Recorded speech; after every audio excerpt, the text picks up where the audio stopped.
Жусан шөбін тамырымен үзуге болмайды, тек түбінен кесіп алған жөн. Қысы-жазы есін жоғалтпайды. Жусан шөбі қазақ халқымен тікелей байланысты. Оның тамырын жерден жұлу өте қиын, әрі тамыры көп болып жайылады.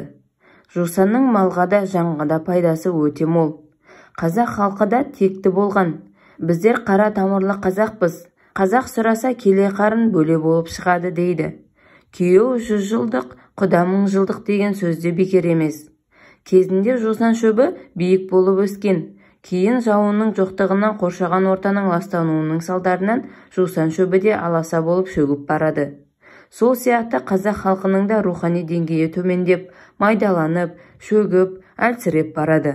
Жусан шөбін уақыт келе дүние жүзі пайдаланатын болады. Жусан шөбін аздан қайнатып ішуге болады. Оны арнайы білетін адамдар арқылы пайдаланған жөн. Және де жусанның түрлері өте көп.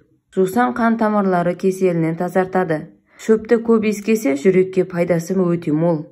Асқазан жұмыс істеуін жақсартады, әрі ішектегі құрттарды тазартатын қасиеті де бар. Тарихта Қыпшақ Сарыханұлы Артық батыр кезінде 45 000 сарбазбен Грузияға барып көмек берген.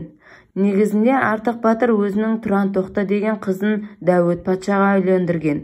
Сол себепті Дәуіт Артықтан көмек сұраған. Грузия патшасы Дәуіт Қыпшақ Сарыханнан көмек сұраған.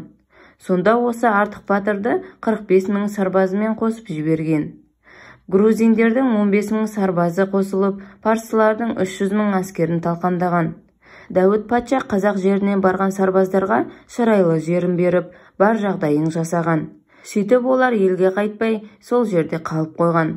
Сарыхан баласын қайтара алмай, басы қатыпты. Сонда бір сәуеге оларға бір дорба жусан жібер деп айтқан екен. 8 жыл бойы елге қайтпаған қыпшақтар хабаршы әкелген бір дорба жусанды ескегенде бір күнде жиналып көшкен екен. Міне сондықтан жусанды киелі санаймыз.